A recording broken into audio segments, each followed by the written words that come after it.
이 사람들은 다 믿음을 따라 죽었으며 약속을 받지 못하였을 때 그것들을 멀리서 보고 환영하며 또 땅에서는 외국인과 나그네임을 증언하였으니 그들이 이같이 말하는 것은 자기들이 본향을 찾는 자임을 나타냄이라.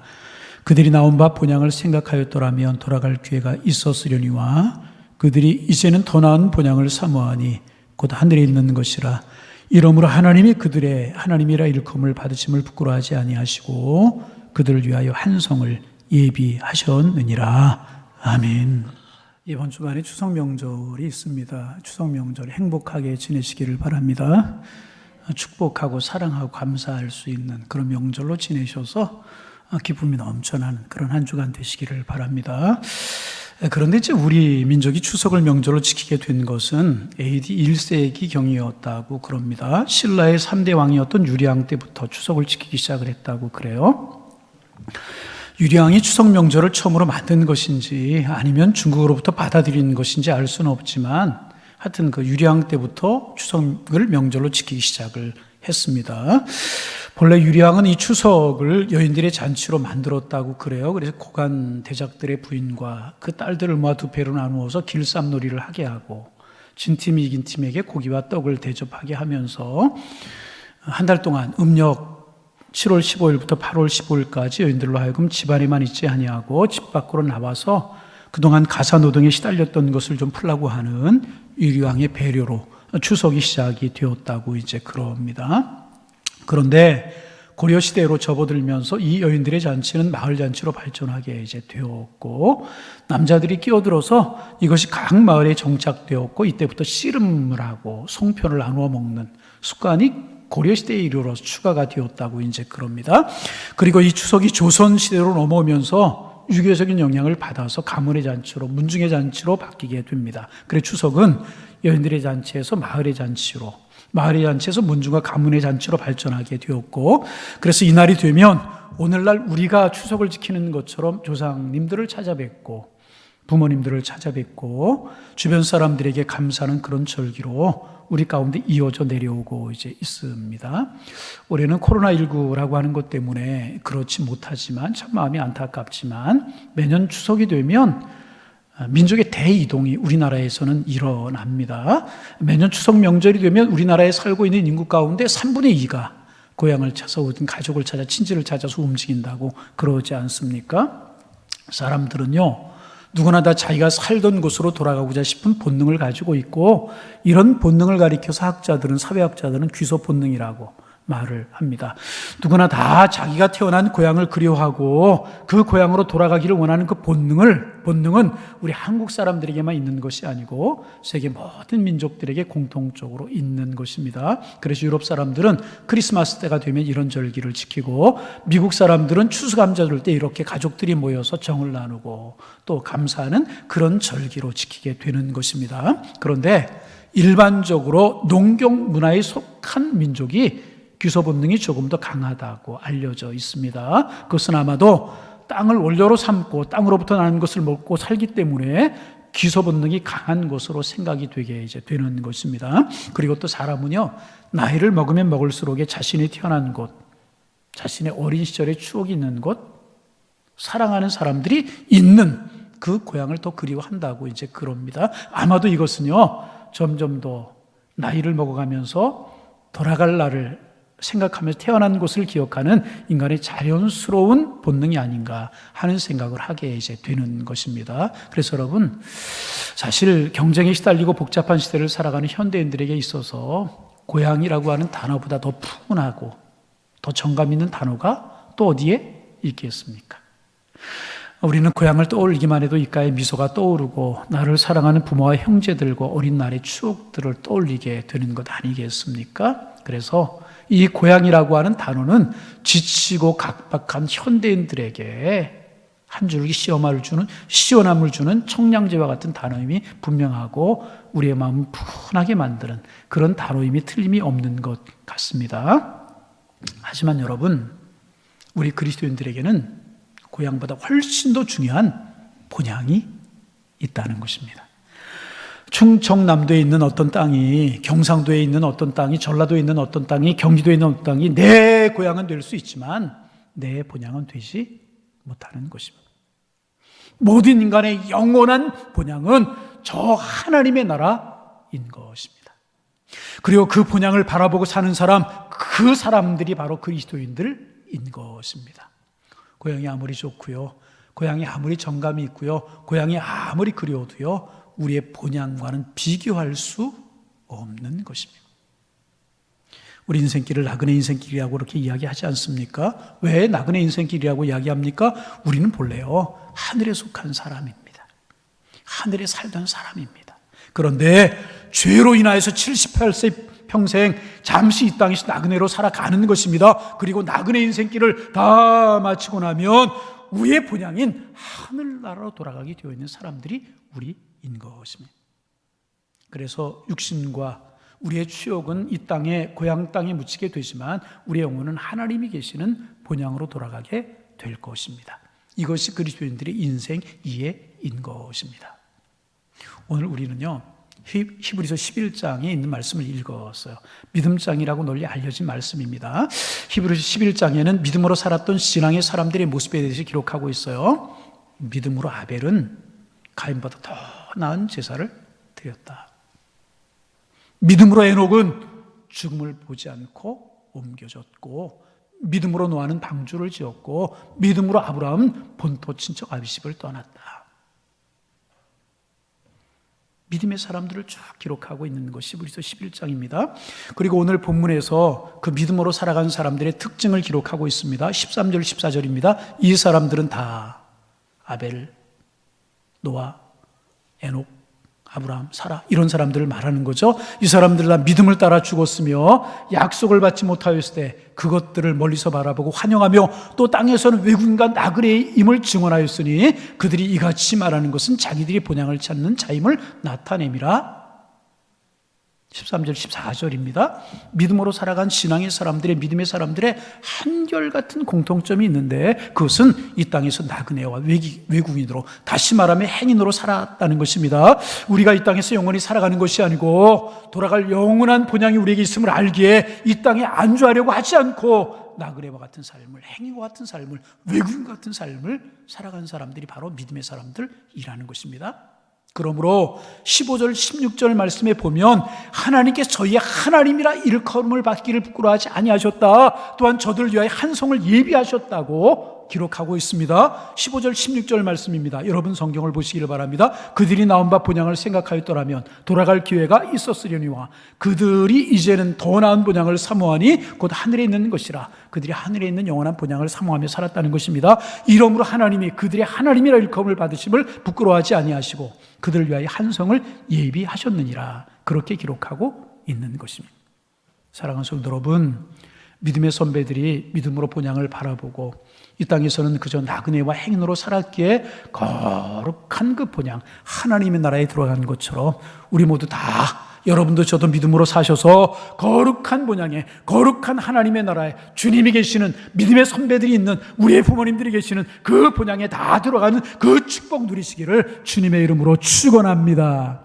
한평생 나그네와 행인으로 살다가 우리의 육신을 벗고 나면, 우리의 육신의 장막 20이 무너지고 나면 우리의 영혼과 우리의 마음이 영원한 본향인 주님의 품에 안기게 될 것입니다. 이것을 믿는 것이 믿음이고요, 이것을 믿고 살아가는 사람들이 그리스도인들인 것입니다. 그러면 여러분, 사람들이 다 부모, 친척, 가족들을 그리워하고 고향을 그리워하는, 그리고 기억하는 이 절기에 우리 그리스도인들이 본향을 사모하고 기억해야 되는데 어떤 마음으로 본향을 사모하며 기도해야 되겠습니까? 성경은 세 가지를 우리 가운데 말씀하고 계셔요. 첫째는 본향을 사모하며 사는 사람들은요, 감사하며 살아야 되는 것입니다. 우리는 본향을 소유하고 사는 사람들입니다. 그래서 여러분, 이 땅에서의 삶이 힘들고 광야 같은 삶을 살아가기에 부족한 것들이 많고 모자라는 것들이 많고, 그래서 우리를 힘들게 하는 일들이 많이 있을지라도 우리는요, 감사하며 살아가야 되는 것입니다. 창조주 하나님, 그 전능하신 하나님이 내 하나님됨을 인하여 감사하고, 내 가족들이 있음으로 인하여 감사하고, 내 주변에 사랑하는 사람들이 있음으로 감사해야 되는 것입니다. 내가 하나님을 알고 살아가는 것 자체가 정말 큰 은혜요, 정말 감사의 큰 조건이 되는 것입니다. 그래서 풀잎을 스치는 바람으로 인하여도 감사하는 것, 그것이 우리 그리스도인들의 삶이 되어야 되는 것입니다. 내가 얼마만큼 감사하며 살아갈 수 있는가 하는 것이 그 사람의 수준이고요, 얼마나 깊이 감사하느냐 하는 것에 따라서 그 인생의 깊이가 결정이 되게 되는 것이라는, 감사하며 본향을 바라며 살아가시기를 바랍니다. 탈무드에 있는 이야기라고 그러죠. 한 시골 마을에 부잣집 영감님이 한 분 계셨답니다. 그분에게 3명의 딸이 있었는데 외모도 예쁘고 아름답고 공부도 잘했는데 이 3딸에게는 하나씩의 흠이 있었답니다. 큰 딸은 게으르고, 둘째 딸은 도벽이 있고, 셋째 딸은 불평을 많이 했다는 것입니다. 시집 갈 때가 되었는데 딸들에게 이런 흠이 있는 것을 보고 이 영감님이 이 3딸을 그 동네에서 제일 훌륭한 납비를 찾아가서 맡기면서 1년 뒤에 올 테니까 우리 딸들의 나쁜 버릇을 고쳐달라고 훌륭한 납비에게 맡기고 이제 왔다 합니다. 그리고 1년 뒤에 찾아갔더니 게으르기 짝이 없던 큰딸이 얼마나 부지런해졌는지, 아버지가 오셨다고 다과상을 차려내오는데 얼마나 싹싹하고 얼마나 부지런했는지 랍비에게 물었다는 거예요. 어떻게 내 딸의 그런 게으름의 버릇을 고쳤느냐고. 그래서 랍비가 하는 이야기가, 처음 우리 집에 오자마자 몸 좀 5명을 붙여줘가지고 꼼짝하지 않고 몹종들이 말하면 다 들어주게 했다고. 꼼짝하지 못하고 시키는 대로 다 하라고 했다고. 그랬더니 몇 달이 지난 후에 큰딸이 제발 내 몸으로 움직여서 일할 수 있게 해달라고 간청을 하더라는 겁니다. 말로 지지하고 맨날 누워 지내는 것보다 세상에 재미없는 일이 없으니 내가 내 몸을 움직이며 살게 해달라고 부탁을 해서 몸종을 물리치자 그때부터 그렇게 부지런해졌다고 그렇게 이야기를 하더라는 것입니다. 그러면 둘째 딸의 도벽은 어떻게 고쳤느냐고. 그랬더니 이 랍비가 하는 이야기가, 온 동네 사람들에게 이 아가씨가 가져가는 것은 무엇이든지 내버려두라고, 내가 다 값을 물어줄 테니까, 내가 다 계산해 줄 테니까 가져가는 거 내버려두라고. 그래서 이 아가씨가 온 마을을 다니면서 남의 물건 훔치는데 이것도 가져가고 저것도 가져가고 재미가 없더라는 것입니다. 다 가져가라고 하니까. 그러니 이 아가씨가 재미가 없어서는 못 훔치겠다고. 스릴이 있어야지 재미가 있지, 못 훔치겠다고. 그리고 속이는 재미가 없어서 다들 나를 보고 빈 것이 웃기만 하니 재미가 없어 못 훔치겠다고. 이제 내가 수고하고 땀 흘리는 것으로 물건을 사겠습니다. 그러더라고. 그 말을 마치자마자 셋째 딸이 또르르 와서 아버지의 귀에다 대고 말하더랍니다. 아버지, 저 랍비를 믿으시면 안 됩니다. 못 믿을 사람입니다. 내가 보니 이 사람 거짓말도 많이 하고요, 남들 욕도 많이 하고 좀 몹쓸 사람입니다. 어젯밤에 언니들에게는 밥 많이 주니 난 조금뿐이 안 줬다고. 그리고 증거는 없지만 여자 관계도 상당히 복잡한 것 같더라고. 그렇게 말을 하더라는 것입니다. 듣고 있던 아버지가 랍비에게 물었답니다. 선생님, 첫째 딸, 둘째 딸은 버릇은 잘 고치셨는데 이 셋째 딸의 버릇은 왜 못 고치셨습니까? 그러자 랍비가 괴면적인 표정을 지으면서, 글쎄요, 셋째 딸도 오는 날부터 내 방에 와서 마음대로 불평하고 마음대로 불만하라고 내버려 두었더니 날마다 불평과 불만이 커지더니 저렇게 되었다고 그러더라는 것입니다. 여러분, 게으름도 한계가 있고요, 도박도 한계가 있는데 불평과 불만은 한계가 없더라는 것입니다. 불평은, 불만은 하면 할수록 커지라는 거예요. 감사를 잃어버리고 불평과 불만의 조건을 찾으면 한도 끝도 없이 불평이 많아져서 마지막에는 그 불평이, 그 불만이 나를 삼켜버리고 말게 되는 것이라는 것입니다. 본향을 바라보는 사람, 고향 너머에 있는 본향을 믿고 살아가는 사람은 감사하며 살아가는 사람이라는 것입니다. 사랑하는 성도 여러분, 감사하며 살아가실 수 있기를, 이절기에 감사를 회복하실 수 있기를 주님의 이름으로 축복합니다. 둘째로 본향을 바라보며 살아가는 사람의 자세는요, 우리 인생의 한계 허무함을 기억하는 사람들인 것입니다. 여러분, 천만 년 우리가 인생 살아갈 것 같지만 짧아요. 길면 90이에요. 짧으면 60, 70입니다. 80년, 90년 지나면 누구도 그때 삶을 다 마감하게 돼요. 제가 예언 하나 할까요? 100년 뒤에 여기 앉아있을 사람 하나도 없어요. 100년 뒤에 앉아있을 것처럼 말하시는 분들이 계시. 그러므로 중요한 것은요, 내 인생을 얼마나 길게 살았냐, 내가 인생을 얼마나 짧게 살았느냐, 그것이 중요한 것이 아닌 것입니다. 중요한 것은요, 내가 내 인생을 무엇을 위해서 살았느냐 하는 것이 중요한 것입니다. 여러분, 나그네가 하룻밤을 호텔에 잤느냐, 영안에 잤느냐, 뭐가 그렇게 중요하겠어요? 나그네가 영안하면서 운동화를 신고 가느냐, 구두를 신고 가느냐가 뭐 그렇게 중요해요? 본질의 문제가 아닌 것입니다. 나그네에 있어서 본질의 문제는요, 가고자 하는 목적지를 향하여서 바르게 가고 있느냐 하는 것이 문제인 것입니다. 하룻밤 여관에 잔들, 호텔에 잔들 무슨 소용이었으며, 운동화를 신고 간들, 구두를 신고 간들 조금 불편하고 편한 것뿐이겠지만 뭐 그리 중요한 문제이겠습니까? 그러나 그 나그네가 방향을 잘못 들어서 자기의 본향이 아닌 다른 곳으로 가고 있다면 그것은 정말 큰일이 아니겠습니까? 오늘 그리스도인들은, 우리 신앙인들은, 믿음의 사람들은 내가 본향을 향하여 똑바로 가고 있는가 바라볼 수 있어야 되는 것이라. 그러므로 여러분, 세상에 있는 것들 너무 지나친 애착 가지지 마세요. 다 이따가 사라지는 것들이에요. 여러분, 부귀영화 누렸다고 하면 누린 솔로몬이 다 헛된 것이라고 이야기하지 않습니까? 새벽 영롱한 이슬에 해가 뜨면 사라지는 것처럼 인생의 부귀영화도 다 사라지고 쓰러지는 것들이라. 그래서 그 사실을 깨달았던 다윗은 시편 39편에서요, 여호와여 나의 종말과 연하를 안게 하사 나로 연약함을 깨닫게 하소서라고 기도하지 않았습니까? 여러분, 그렇습니다. 언젠가는 가요. 죽어요. 죽을 때 다 놓고 가요. 가져갈 것 없어요. 욥이 고백하잖아요. 적신으로 붉은 몸으로 왔사온 자 붉은 몸으로 돌아갈지와, 그렇게 이야기하지 않습니까? 여러분, 인간의 역사 가운데 가장 땅을 많이 가졌던 부동산 최고의 재벌이 누구인 줄 아십니까? 알렉산더 대왕이라고 그래요. 알렉산더 대왕. BC 4세기의 인물이 알렉산더 대왕이니까 지금으로부터 2300, 400년 전의 사람입니다.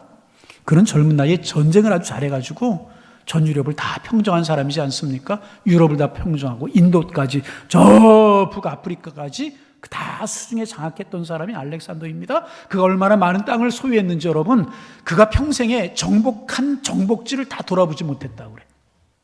그러니 얼마나 많은 땅을 차지한 것입니까? 그런데 가는 정복지에서 가장 아름다운 곳마다 자기 이름을 붙였다고 그래요. 그래서 알렉산더 대왕이 통치할 때 전 세계에 알렉산드리아라고 하는 도시가, 이름이 붙여진 도시가 약 70여 군데가 있다고 역사가들이 기록을 하고 있습니다.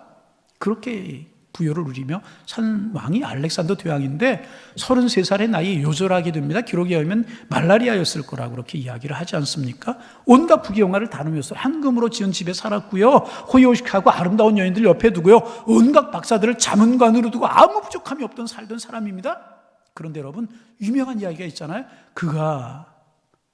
그렇게 살던 그가 33살의 나이에 죽으면서 유언했다고 그러죠. 내가 죽거든 내 관 양쪽 옆에 구멍을 뚫어달라고, 그리고 내 손이 밖으로 나오게 해달라고. 그래서 사람들로 하여금 알렉산더 대왕도 죽어서는 빈손으로 가는 것이라고 하는 것을 보게 하라. 그토록 많은 땅을 가지고 그토록 많은 부귀와 영화를 누린 막강한 권력자인 알렉산더 대왕도 갈 때는 빈손으로 갔음을 사람들로 보게 하라. 양손으로 빈손을 내놓게 했다고 하지 않습니까?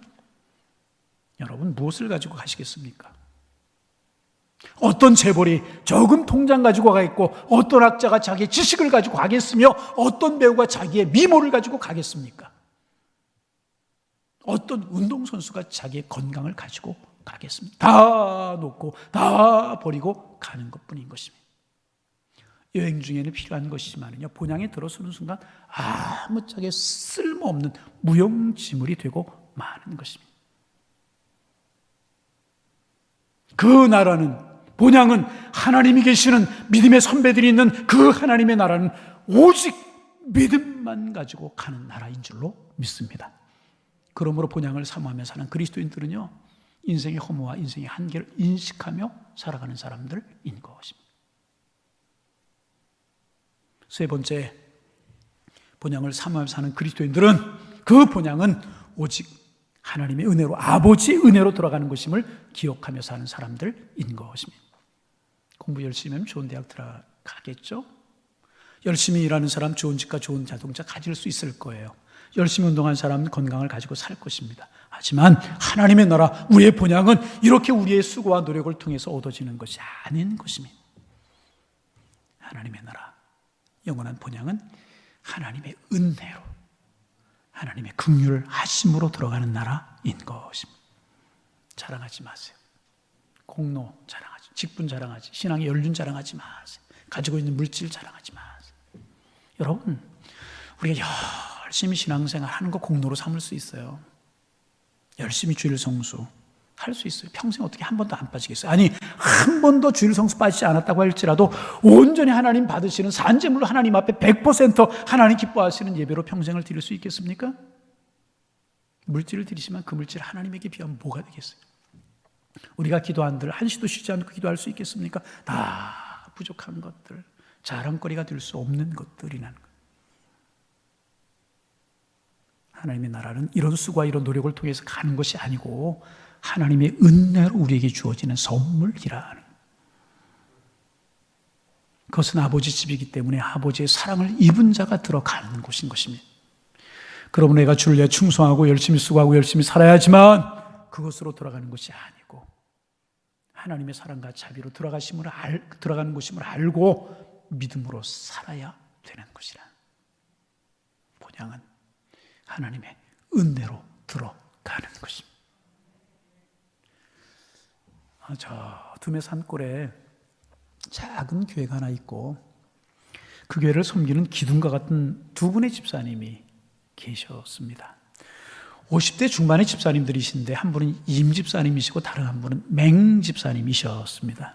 두 분이 교회를 도맡아서 하시는데 얼마나 열심히 일을 하는지 교인들이 다 존경하고 사랑하고 그런 분들이셨습니다. 그런데 그만 그 중에 임 집사님이라고 하는 분이 중풍을 맞으셔서 반신불수가 되고 말았습니다. 맹 집사님이 너무너무 마음이 안타까운 겁니다. 너무 마음이 아픈 거예요. 그래서 매일같이 하나님 앞에 기도하며 하나님, 우리 임 집사님에게 건강을 주셔서 자리를 털고 일어나게 하여 주옵소서. 예전처럼 예배드리고 하나님 앞에 나와 봉사하게 하여 주옵소서.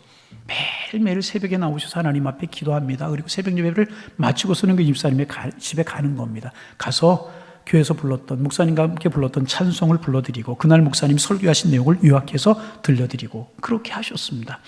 1년을 맹집사님이 그렇게 기도하셨는데도 임 집사님의 건강이 회복되지 않는 겁니다. 그래서 맹집사님이 기도를 바꾸셨습니다. 하나님, 봉사까지는 원하지 않겠습니다. 자기 발로 걸어서, 저희 임 집사님이 자기 발로 걸어서 교회 나올 정도의 건강만 주옵소서.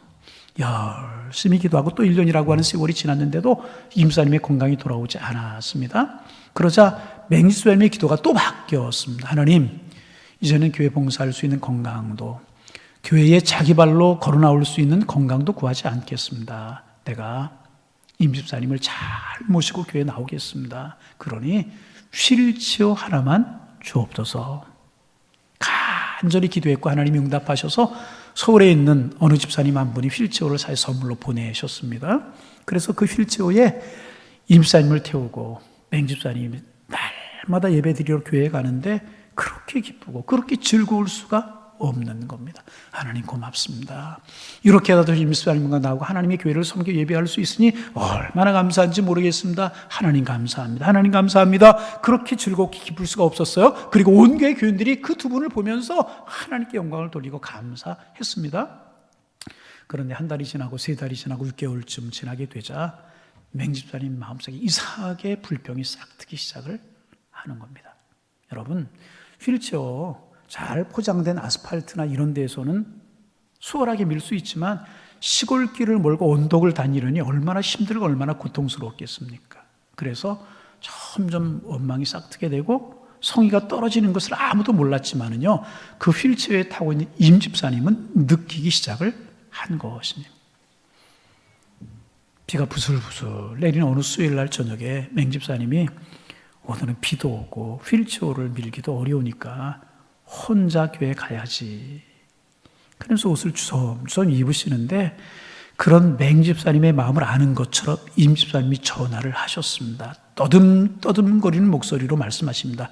맹집사, 오늘 나 꼭 좀 교회 좀 데리고 가줘. 교회 가고 싶어. 목사님 뵙고 싶어. 찬송하고 싶어. 맹집사 절대로 나 좀 버리지 마. 떠듬거리는 전화 목소리로 말씀을 하셨습니다. 그 말에 가슴이 찔려서 그날도 집을 찾아가 임사님을 휠체어 태우고 교회로 갑니다. 하나밖에 없는 우산으로 임사님을 비 안 맞도록 씌워드리고 자신은 비를 줄줄 맞으면서 휠체어를 밀고 가는데 그 마음이 점점 힘들어지기 시작을 하고 불평이 싹트기 시작을 합니다. 그래서 그는 혼자 마음으로 생각합니다. 임집사 그만 죽었으면 좋겠다. 이렇게 예수 잘 믿으니 죽어도 천당 갈 것 아닌가? 빨리 죽어서 본인도 편하고 나도 좀 편했으면 좋겠다.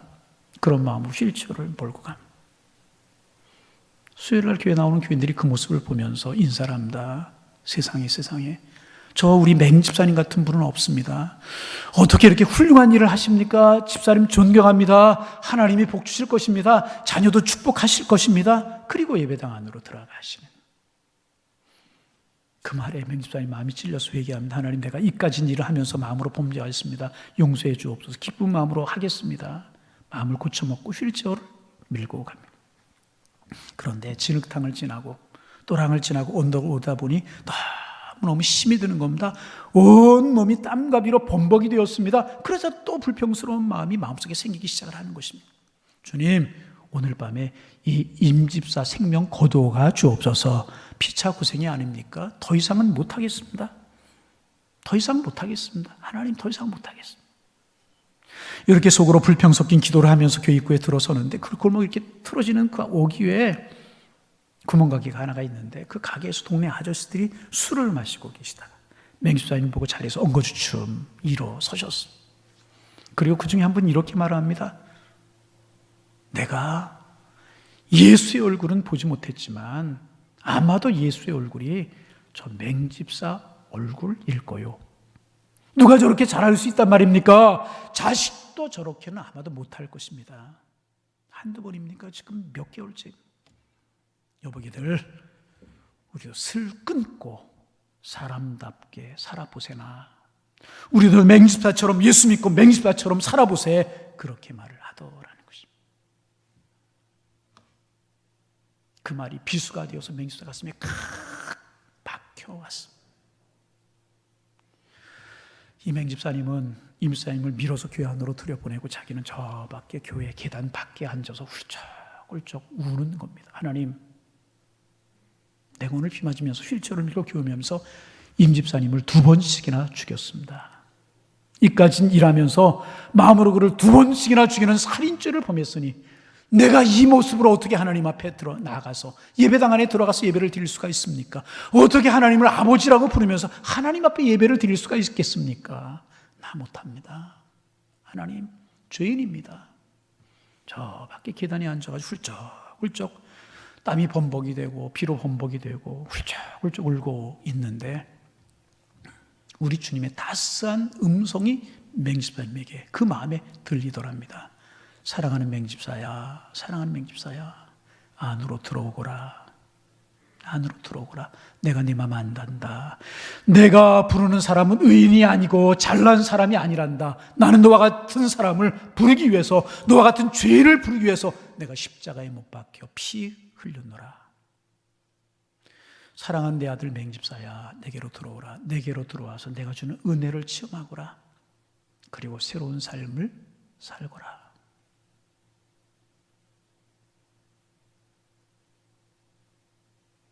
그를 부르시는 주님의 음성이 맹집사님은 엉금엉금 걷지도 못하고 엉금엉금 예배당 안으로 기어 들어가서 눈물 범벅으로 하나님 앞에 예배를 드렸다는 것입니다.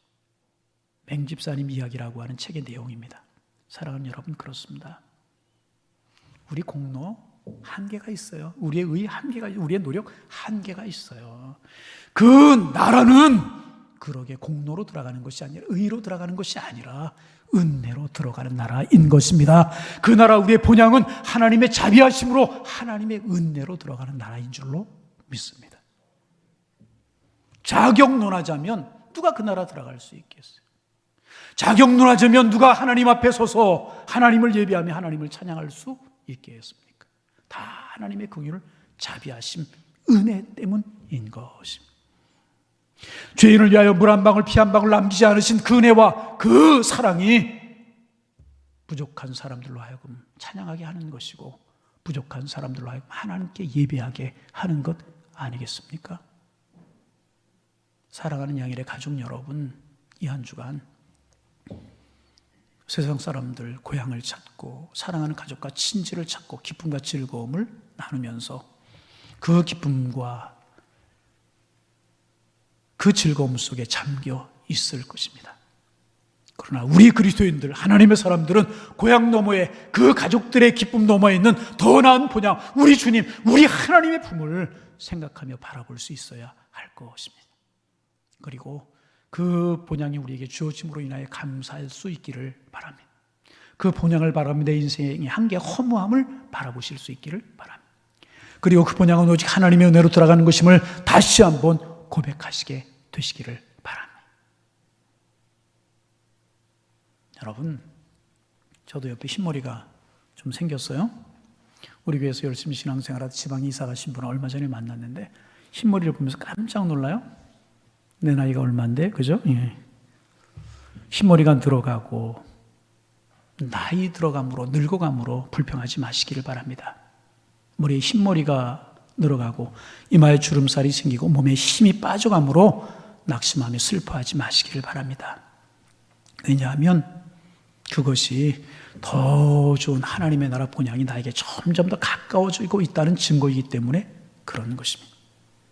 그래서 여러분, 이번 명절에 고향의 즐거움, 가족들의 즐거움을 넘어서서 본향을 바라보며 본향이 주는 기쁨을 가슴속에 간직하며 행복함으로, 감사함으로, 주님의 은혜 기뻐함으로 살아가신 이 한 주간이 되셔서 부디 행복하시고 세상 사람들이 알지 못하는 기쁨 속에 살아갈 수 있는 이 한 주간 우리의 삶이 되실 수 있기를 주님의 이름으로 축원합니다. 주님의 이름으로 축원합니다. 기도하겠습니다.